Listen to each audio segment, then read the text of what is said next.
Vážení prítomní, dovolte, aby som vás srdečne privítal. V prvom rade pani Máriu Galátovú Círovičovú ako autorku týchto obrazov, ináč akademickú maliarku. Aj táto manifestácia kultúrna, ako už zo pár manifestácií tohto roku, zapadla do radu manifestácií, ktoré sa dejú v tomto roku v Ložanoch, v tomto jubilárnom roku, ktorý predstavuje 240. výročie príchodu Slovákov do Ložian.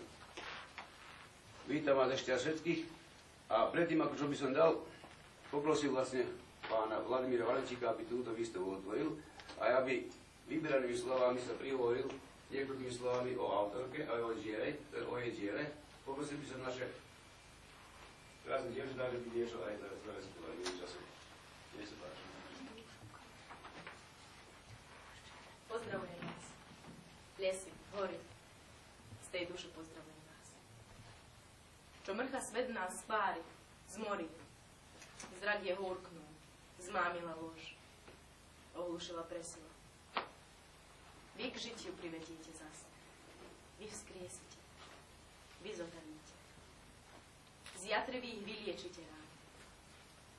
V opravdu priamom bratskom cíte, otvoria zvonu do Koránu. A srdečnosť, kde od veka, kde nikdy nevyspela zrada. Bez dotazu. Kto on? Čo hľadá? Dlonu to, objem sladký, ramenom lásky plnej matky, pritúliac verne človeka.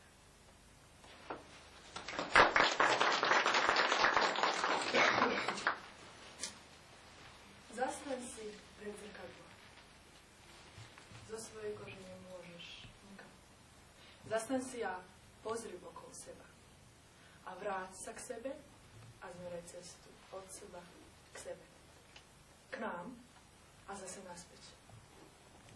Zmeraj ju intímne, vo svojom odhodlaní, vo svojom zúfaní, vo svojej úprimnosti. Ďaleké krajiny prešla.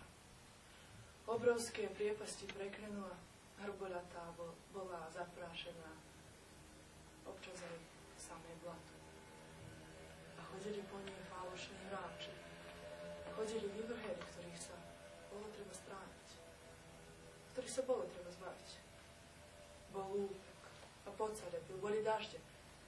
Zima bola, ale boli aj mári, všelijaké na horách, v šíkoch, na paráde. A boli lietá, keď práce pribúdalo, keď stávali sme sa bohatí. A bola pritom naša mladosť. To ostatné prišlo neskôršie.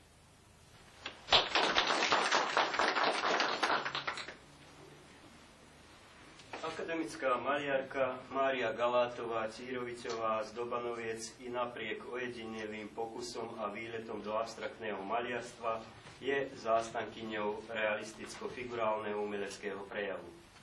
Skutočnosť je podľa jej názoru dostatočne zaujímavá a inšpiratívna, aby mohla byť umelecky podaná a predstavená na plátne.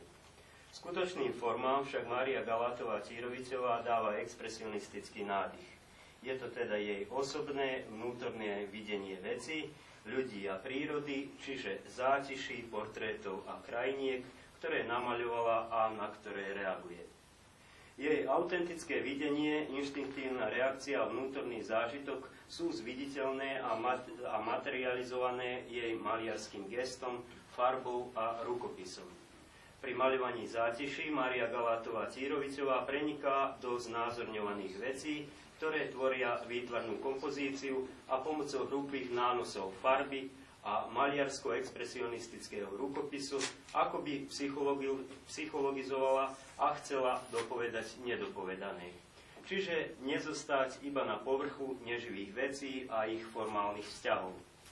Mária Galátová Círovičová pri aktoch a portrétoch zachováva svoj realisticko-expresionistický postoj k zobrazenému. Akt, čiže umelecky znázornené nahé ľudské telo, je jedným z najstarších znázorňovaných motívov v dejinách výtvarného umenia. Ľudské telo, bohaté symetriou, proporciou a rytmom, priam vábi k napodobňovaniu a umožňuje umelcovi vyjadriť svoj vlastný vzťah k telu a jeho chápanie. Je známe, že akty vždy boli reflexiou ducha doby, v ktorej vznikli. Tomuto pravidlu sa nevyhli ani akty Márie Galátovej Círovicovej. Portrét má vo výtvarnej tvorbe Márie Galátovej Círovicovej významné miesto. Každý človek vo svojej jedinečnosti a nezopakovateľnosti je skutočná umelecká výzva.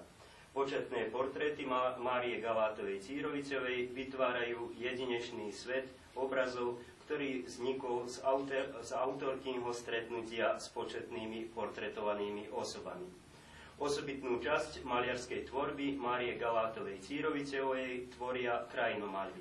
Rozpätie jej výtvarného prejavu pri znázorňovaní prírody je veľmi široké a pohybuje sa od realisticko-liricky znázornenej krajinky až po expresívnejšie a voľnejšie podanie, ktoré dosahuje hranicu asociatívneho abstraktného umeleckého prejavu. Týmto je aj výstava otvorená.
Nemôže, to veci, čo ty budeš robiť.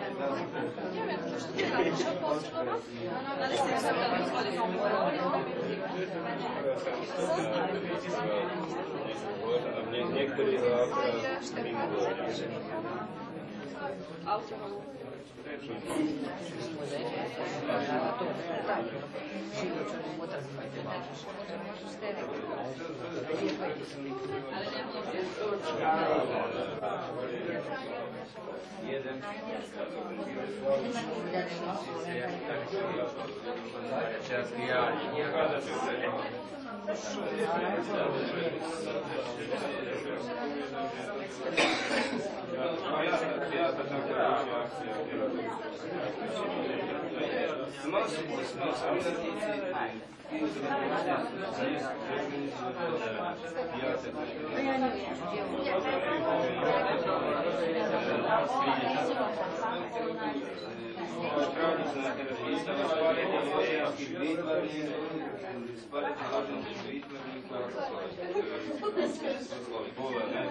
S tým, že toto bolo po 82.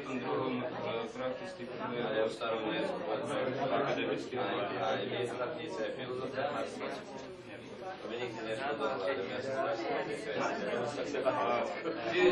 Ty si možno následovne.